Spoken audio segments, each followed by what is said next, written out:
Wednesday. Thank you for joining us for the Morning Mint. We are coming live today with three of our wonderful Triple Mint agents. I'm so excited to have you joining us. Today is Wednesday, which means it is our day to talk about the kings and queens of kings and queens. Three of our agents, Suzanne Adler, Greg Vladi, and Marianne Lee. Good morning, T. Hey, Brandon. Good morning. Look how easy Hey, that everyone. How are was. you? No problem. No problem. Everyone's was energized awesome. this morning. Well, it's great to see you all looking so bright-eyed and bushy-tailed this morning. So thank you for joining us. We're so happy to have you. Good morning to all of our colleagues and friends and people we don't yet know, but we're looking forward to meeting you. So hello. And here we have our kings and queens of kings and queens. Obviously, our agents do business all over the city and beyond, but these particular agents, Brandon, Suzanne, and Greg, have a wealth of knowledge about Queens and about Brooklyn. And so here we are today to talk about real estate related news, market updates, and what's happening around town. So thank you again for joining us. And for those of you who missed last night's Marketing Masters, we did a panel about marketing where Suzanne talked about her 100-page guide that she wrote to Queens. So check out Triple Mint Facebook page so you can see more about that and tips for marketing yourself and generating leads. Okay, let's jump right into it. First thing in the news that we want to talk about is the Brooklyn Bridge. Happy birthday to the Brooklyn Bridge. The Brooklyn Bridge just turned 138 years old. Doesn't look a day over 30. And what we love about the Brooklyn Bridge, there's so much history. It's one of the most Instagrammed locations in the world. And there's a little bit of a morbid story that now we can tell because it's been so long, but shortly after the Brooklyn Bridge opened, there were rumors that it was going to collapse, which I think is understandable considering this monstrous piece of architecture that people were like, is this really real? So what happened was there was a woman walking down the stairs. It was super, super crowded. This was, again, shortly after it opened 138 years ago. And a woman was walking.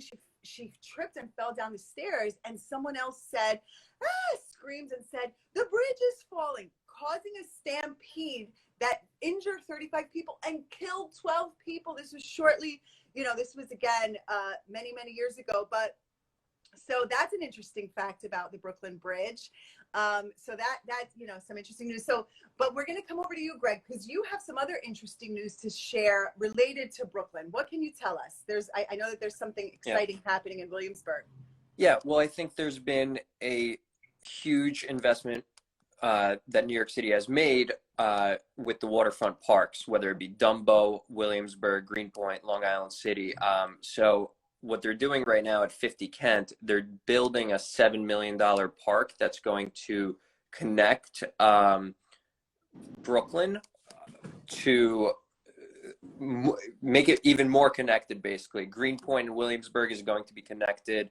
The northernmost point of Williamsburg, where McCarran Park is, they're going to have a beautiful waterfront. And I assume that, the goal will be after they complete that, which should be around April of next year, they should connect most likely Blue Slip, which is northernmost point of Greenpoint, to Long Island City. So I think it's going to be incredible, to walk along the waterfront of all three of these neighborhoods and potentially four down the line. Definitely exciting for that part of the neighborhood. That's fascinating. And the fact that it's going to be done next April, that's ambitious. For sure. Okay, good. Well, I look forward to strolling down the promenade there. Okay, thank you so much, Greg. So let's talk about market updates. What I want to hear from you all are some stats and some stories. What are some interesting stats you can tell us about Queens and some anecdotes to kind of back up what you're seeing or to explain what you're seeing? Suzanne, let's start with you. Well, we know that the median price of real estate in Queens has gone up year over year. So last year it was $740,000 and this year it's up to $820,000. But it's important to remember that the housing stock in Queens is so varied. So this is accounting for a huge surge in single family homes and you know, where people want more privacy, they want outdoor space, they want parking. But in the co-op arena, which is a lot of what I do because I'm in Jackson Heights, it tends to be, you know, stay about the same, maybe a little bit of a dip. But what I have noticed is that apartments that are fully renovated are, you know, flying off the shelves, and often there's bidding wars. And then apartments that need a little bit of work it's taking a little bit longer for them to go. Mm-hmm. Okay. That's interesting. I think that's pretty market wide, right? New York City wide, I think, is seeing that pretty much. Okay, thank you. Brandon, over to you. What else can you tell us about Queen's stat and story? Yeah, I'm just going to expand on what Suzanne does. So I mostly work in Brooklyn, but I live in Queens. And so what's happening is that Brooklyn is wacky doodle crazy, which I know that the Morning Man's been talking about ad nauseum. So I don't need to repeat myself. If you're looking in Brooklyn, it's rough. It's rough stuff. So a lot of people are saying, okay, fine, then I will look at Queens a little bit. So I will say that the average listing price is up also from like the 800s to the 900s, 930 exactly. And I think part of that is because they can get a little bit more because some of these Brooklyn people are coming up here. Okay. And then also, Suzanne, I'm just going to totally basically repeat you, which is this is also accounting for single family homes are super hot right now because of COVID. Everybody wants a yard. Everyone wants outdoor space. And in Queens, they don't have condos and a ton of outdoor space like Brooklyn. Okay. If you want those things, that's in Brooklyn. In Queens, you got single families or co-ops. Or multifamilies. You can do multifamilies too. And that's the thing too, multifamilies are starting to sell too. And people are actually turning multifamilies into single families. They're saying, you know what, I want this whole place to myself. So there's a lot of like so the pricing is a little, it's not telling the whole story, because what Suzanne's saying is that if you want a deal in New York City right now, you're going to buy a co-op in Queens that needs work, because you can get it like they're handing out candy. That's the only place in New York you can still get a deal. Needs work, co-op, Queens. That's the equation you're looking for. And a lot of my Brooklyn clients are like, you know what? I might actually go for that. Yeah. Yes. I think that that's such a great tip. And especially, you know, not everybody needs a fully renovated apartment. I'm one of those people who I move into a home, if it's in a good neighborhood, even if it's totally dated, I'm happy. I don't need immediate renovations, you know? So if you can wait and you aren't going to be one of those people in line at Home Depot trying to get a piece of wood for $1,000, then sure, go for it. You know, why not? And you know what? I'm going to add to that. Lumber prices are projected to crash. Right now, they've already started going down. So, and by the way, if you're buying in a co-op, you're not buying for 4 months. So in Queens during COVID, it's been crazy with financing. So you have time. And if lumber prices go back down, steel prices, I mean, even right now, there's a memory foam shortage. It's nuts out there for renovations, which is why people are avoiding them. But if you have a little bit of time and you can kind of wait it out. It's livable, but not your favorite. Yeah, that's the way to go. I love that. I love Totally that. agree. Okay. You know, that's interesting. And Brandon, we were talking yesterday about how the numbers are skewed anyway, because in Queens, co-ops take so long to close, right? So some of the numbers we're looking at are homes that went into contract almost a year ago and closed maybe like, 4 months ago, 3 months ago. So so these numbers are skewed in that regard as well. Okay. Thank you so much. That's great and very insightful. Okay, Greg, over to you. Tell us about Brooklyn. Give us some stats and some stories. Talk to us. Absolutely. So, same thing Brandon and Suzanne are saying. Completely agreed here. But I think it's all micro neighborhoods, right? So if you look at the big picture, there's a phenomenon actually that the price per square foot has actually dropped a little bit. And that's because a lot of pending sales are happening and the data hasn't caught up. And number two is that the pending sales, are taking into account, the closed sales are taking into account a lot of these townhouses that, are a little further out in Brooklyn. That being said, in kind of Williamsburg, Greenpoint, those areas, I haven't seen this many bidding wars and this many best and finals within the last, basically something posts and it goes into contract within, 1 week. I well over ask. Specifically, 1 bedroom's under $1 million. And I think the biggest kind of data point that's interesting would be that although the price per foot, you know, if you look at Brooklyn as a market as a whole, you see that, you know, prices are a little bit down, but, you know, the pending sales are jumping every single week by 2%. So, you know, we have a ton of pending sales. We actually in Brooklyn have more listings in contract than active listings. So that's a huge stat and an indication of like where the market is. That's crazy. That's interesting. And yes, as we were talking about, the price per square foot in Brooklyn is around 900 right now, but that's only because of the high volume of townhouses which are selling, and townhouses are trading around 500 a square foot. So that's naturally bringing the overall price per square foot down in Brooklyn. But, you know, as you were saying earlier, this is just, it's about micro markets. It really depends on where you're going, what you're buying, and, you know, and the market is hot, hot, hot. Now, another question, I know the three of you don't typically do rentals, but have recently because of some repeat clients who've been looking for rentals. What can you tell us about what you're seeing there, Brandon?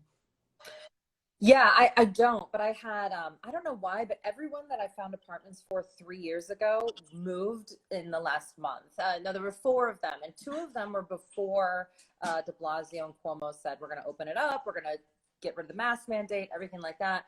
And let me tell you, the 2 that happened before those announcements and the 2 after were completely different experiences. I was getting free rent. We were getting whatever move-in date we wanted. You know, we were the only application, or maybe there was one other application. And then the 2 after the announcement, half of the tour was canceled because it already had an application on it that day. There were lines, there were 3 other applications, there was no free rent, there was no wiggle room on the move-in date. All of a sudden it was like, boop, we done. So basically everyone that was like 30 and moved to their parents' basement to save $3,000 a month not paying rent, which by the way, super smart, said, I'm done living in my parents' basement and I'm coming back the minute it opens up. And they all came back at the same time. Now, there are a lot of landlords that shut up their rental properties until people started coming back. So things are going to continue to come to the market. It is still the summer. People still do move more now. But what happened is there was just a glut of people all at once, and there were not enough apartments for everybody. Brooklyn has never had a pandemic hit. Period. I mean, it really, if you have a good apartment in Brooklyn, it rented. So that never really happened. But even in Queens, things are happening. I mean, and in terms of, yes, of course, there was a pandemic hit and the fact that we couldn't do real estate for a couple months. But like, it's always been the hot neighborhood to live in. And now it's really, really tough. So definitely make sure, you know, you have all of your paperwork ready and you are ready to go because you're going to compete. Yeah. Right. There's no browsing. Yeah. And another thing basically is that, you know, in the rental market overall, I think, you know, it's really a incentive play depending on the price point, right? If you're in a kind of this doorman elevator building, whether it be Greenpoint or Long Island City or the downtown Brooklyn, your negotiation points should be the months free, comparative to the price. A lot of people fixate on the price. A lot of these bigger landlords are going to want, you know, their rent roll to kind of reflect, you know, the previous pre-pandemic, but they are more open to incentives. Now that may change in the near future, but I think it's really a incentive play because I've had a lot of clients get, you know, 4 months free on 18-month leases. So those types of things are happening. I think they're going to happen less frequently moving forward for sure, because a lot of people are really starting to come back now, whether they were living at their parents in New Jersey or whatnot. I think that's, you know, they're coming back for sure. Yes. And another thing that's going to affect the rental market that is actually pretty exciting news is that there's a new law that is going to be enacted, I believe tomorrow, called Intro 146. And this is going to raise voucher amounts for like people who have housing vouchers up to market rent. And so I think that's going to really jar the market too. It's very exciting. And it's interesting to see how this is going to go. What do you mean? Great. What do you mean when you say jar the market? Well, I think that there's going to be a lot more people competing for apartments, Yes. you know, whereas before a certain sector of the population was not, you know, wasn't able to pay market rent, and now they are. That's wonderful. That's wonderful. I'm happy Yeah. to hear that. Yeah. Okay. Thank you so much. Hi, Natalie. Hi, Elliot. Hi, Sam. Thanks for joining us. Okay, that's very interesting. And I know, I mean, I've seen it with myself. Like, you know, I have a friend who is looking for an apartment in Brooklyn with his wife or his fiance, and he says that everything that they've applied for has had 5 to 8 applications. Yep. Now, people have been waiting for the bottom of the market. Well, but by bottom of the market, that happened a few weeks ago. Okay, like numbers are going up, price per, you know, like the prices are inching up. I mean, there is still an excess of inventory, more than we have seen in many years, but like everyone has just said, it's being, you know, really, really, people are taking an interest in it now. You're not going to find those COVID discounts that you were finding a couple months ago, but you still are probably going to find some good prices. For example, in browsing Crown Heights 1-bedrooms, I found a building that had one for $1,600, and I was like, wow, that's really inexpensive for Brooklyn. And so looking at the recent transactions in that same building, I saw that I think it was in March, the same apartment rented for $1,200. Obviously, this landlord wanted people in, but within just a couple months, that $1,200 apartment went for $1,600. And by the way, if you're just tuning in, these are not typical Brooklyn prices. So you're not going to find apartments really for $1,200 to $1,600. That's why they were so shocking. But those numbers have obviously gone up. So, And okay, something is wrong with that apartment. Yeah, that's why you hire an agent, because we'll find out what it is. That $1,600 apartment you will pay a price. We'll let you know what it is. Yes, you will No. probably very much likely pay a price. Yes, that's true. So, and it's going to be more than 1,600. Okay. Good point, Brandon. So for those of you who are watching, if you're looking to buy, sell, or rent, you know who to contact. You've got Brandon, you've got Suzanne, you've got Greg. They're amazing, and they're also awesome people that you're going to enjoy working with. So please reach out to them directly or DM us. Okay, let's talk about what's happening around town. There's so much going on, and we're so also relieved to be just kind of living a more normal life again. Suzanne, what's happening that we can't miss in the upcoming weeks? Well, one of my favorite activities, my favorite summer activities, the Queens Night Market is coming back, and I think it's June 15th, I believe. Okay. And I mean, it's in Flushing Meadows Park. It is not to be missed if you haven't gone to it. If you like to eat, as I do, you can eat all around the world and have a lovely evening outside.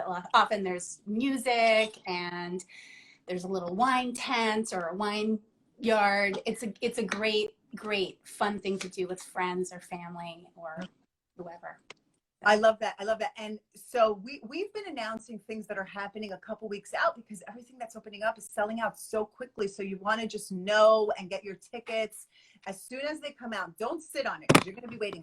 But Suzanne, for those of us who are not super familiar with how to, get around Queens, is that super easy to get on public transportation? Oh, it's so easy. You just hop on the 7 and you get off where everyone else is getting off. Okay. So I think it's the Flushing Meadows stop. So okay, great. Thank you so much. Okay, Greg, tell us what else is happening. Well, one of my favorite places in Dumbo is opening back up. It's the Time Out Market, and I think Dumbo is a magical place overall, but there's a ton of great food in that market. And good tip would be definitely walk along the Brooklyn Bridge Park. If you cut through where there's pier houses, there's probably a 1.5 to 2-year-old bridge that actually connects Brooklyn Heights as well. So it's a really good walk overall. But that market is incredible, and there's a ton of good food there. It's opening, I think, tomorrow. Okay. Yeah. Very cool. Very cool. Thank you so much. I want to go to that too. Okay, Brandon, what else can we not miss? Well, this is kind of fun because it's affecting all of the boroughs, but the Tribeca Film Festival, as part of its 20th anniversary, is going to come to all 5 boroughs. So check the Tribeca Film Festival, because if you live in Queens or Brooklyn, you can go.